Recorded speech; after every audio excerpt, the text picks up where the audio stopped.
ఎక్కడ ఏమీ జరగలేదు, అభివృద్ధి జరగలేదు, ఇంకోటి లేదు అని చెప్పడానికి ఏమీ లేదు. ఎందుకంటే ప్రతి ఒక్క కుటుంబంలోనూ ఏదో ఒక రకమైన బెనిఫిట్ పొందింది. పోనీ 14-19 మధ్య నేను ఇది చేసి ఏం చేసావో చెప్పు స్వామి, అవి చెప్పు, మీరు చేసినవి, ఇదిగో నేను ఇది చేశానని ఒక్కటి చెప్పండి అంటే ఎందుకు చెప్పలేకపోతున్నాను?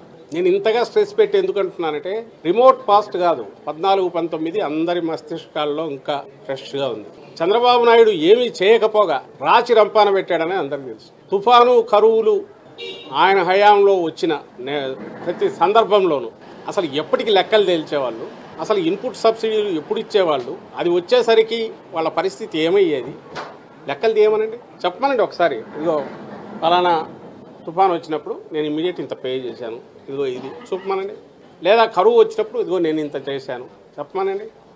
ఈ ప్రభుత్వం, జగన్మోహన్ రెడ్డి గారి ప్రభుత్వం నిన్నటికి నిన్న నేరుగా ప్రతి కలెక్టర్కు ఇమ్మీడియట్ అమౌంట్ దగ్గర పెట్టి జిల్లా కలెక్టర్ తక్షణ సాయం కావాల్సినవన్నీ అందించడం, ఇంకా కేంద్రాలకు, తుఫాను కేంద్రాలకు రాకుండా అఫెక్ట్ అయితే వాళ్ళకు కూడా 2,500 రూపాయలు అడిషనల్గా ఇచ్చి ముందు మానవత్వం ఉన్న ప్రభుత్వంగా రుజువు చేసుకోండి.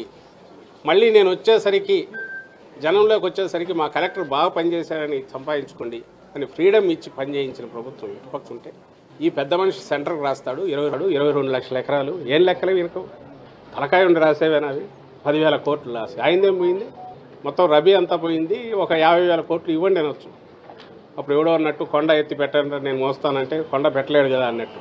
ఇది బాధ్యతతో కూడిన రాజకీయ నాయకుడు చేసే పనేనా? అసలు 22 లక్షల ఎకరాలని ఏ బేసిస్ మీద వచ్చాడు ఈయన? నష్టం జరిగింది 10,000 కోట్లు.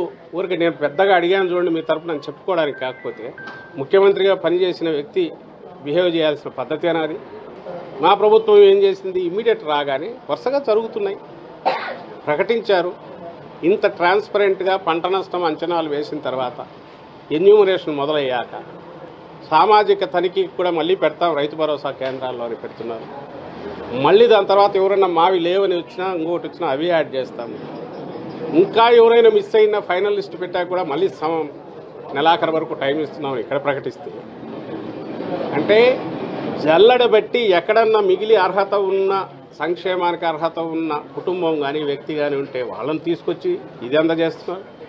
అలాగే ప్రభుత్వం నుంచి ఏ సహాయం అందాల్సి ఉన్నా, అది ఈ వరద బాధితులకు కానీ, తుఫాను బాధితులకు కానీ, లేదా కరువు దీనికి సంబంధించింది కానీ, దానికి సంబంధించి కూడా సోషల్ ఆడిట్ అనేది పెట్టి స్పెషల్గా కావాల్సినంత టైం ఇచ్చి క్లెయిమ్ పెట్టుకోమని మళ్ళీ చూసి కూడా ఇవి చేస్తుంటే, ఇంత ట్రాన్స్పరెంట్గా జరుగుతుంటే నీకు తప్పు పట్టడానికి ఎక్కడా అవకాశం లేక, నువ్వు 300 రోజులు పైగా హైదరాబాద్లో కూర్చున్న వ్యక్తివి, నువ్వు అసలు ఆంధ్రప్రదేశ్తో నీకు సంబంధం లేదు, గెస్ట్ లాగా వస్తావు, వచ్చి ఆ పైన తిరుగుతావు, తిరిగేసి నీ ఇష్టం వచ్చిన ఇవి పెట్టడం ఇంకోటి చేసి ఒక ఫాల్స్ ఇది క్రియేట్ చేసే ప్రయత్నం చంద్రబాబు నాయుడు చేసి దాంట్లోనే ఇంకా కొట్టుకుపోతున్నాడని నిన్న ప్రెస్ కాన్ఫరెన్స్ చూసినా అర్థమవుతుంది.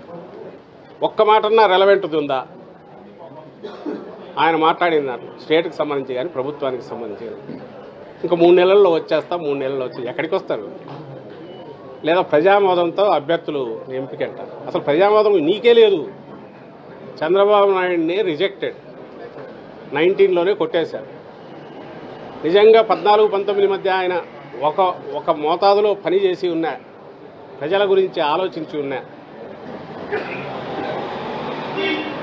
ఇంత సున్నా స్థాయికి ఆల్మోస్ట్ దగ్గరగా తీసుకొచ్చేసి అడ్డంగా రిజెక్ట్ చేసేవాళ్ళు కాదు ఆంధ్రప్రదేశ్ ప్రజలు.